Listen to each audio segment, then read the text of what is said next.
Hello and welcome to the Cloister. This is the fourth part in our series on the Rule of Saint Benedict, led by the monks of Glenstal Abbey. If you haven't listened to the previous episodes, you may wish to start there, although every episode does stand on its own. Today, Father Christopher examines the place of hospitality in the Rule of Saint Benedict. I hope these gentle reflections continue to be a blessing to you.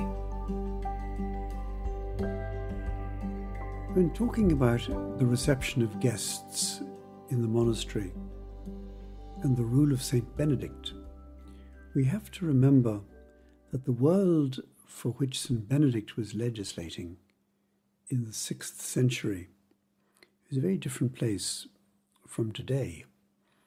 The Italy in which Benedict lived and in his time was chaotic, overrun by the Lombard invaders.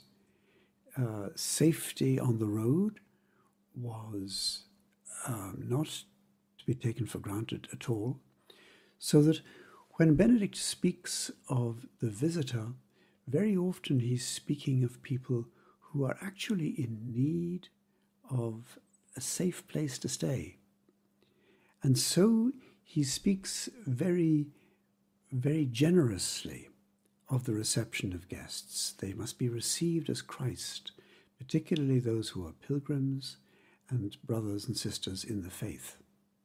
Whether sisters in the faith would have been admitted now is another matter. But we don't know whether women were also received by monasteries of men. We do know that special mention is made in the rule of the reception of the poor, because he says of them that in the poor Christ is most especially received, adding a rather typically Benedictine note that the rich, he says, have a way of guaranteeing their welcome, whereas the poor can't be so sure of their reception. And so we're alerted to that in today's world.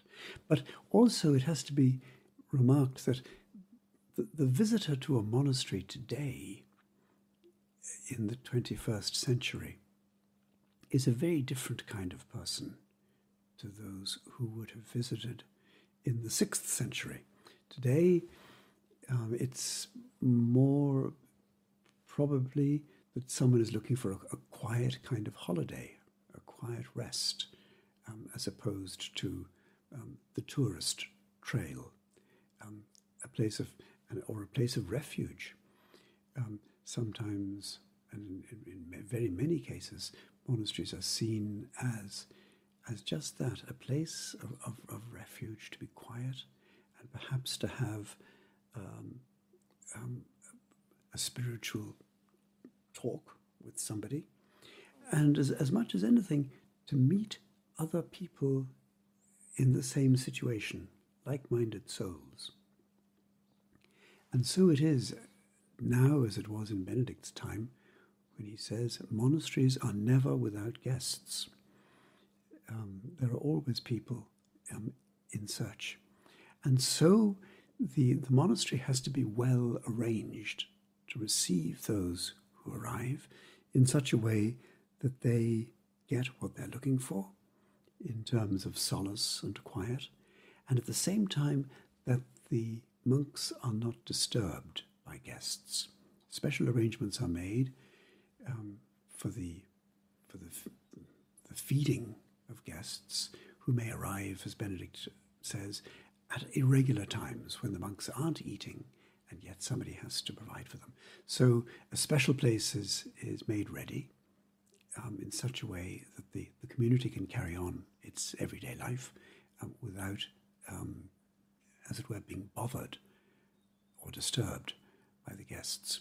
And the monks indeed are discouraged from contact with guests for all sorts of reasons, not least, I think, perhaps because guests might be covered by unwanted approach.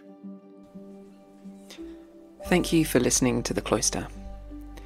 New episodes are released fortnightly, and we hope that you will join us again soon. God bless.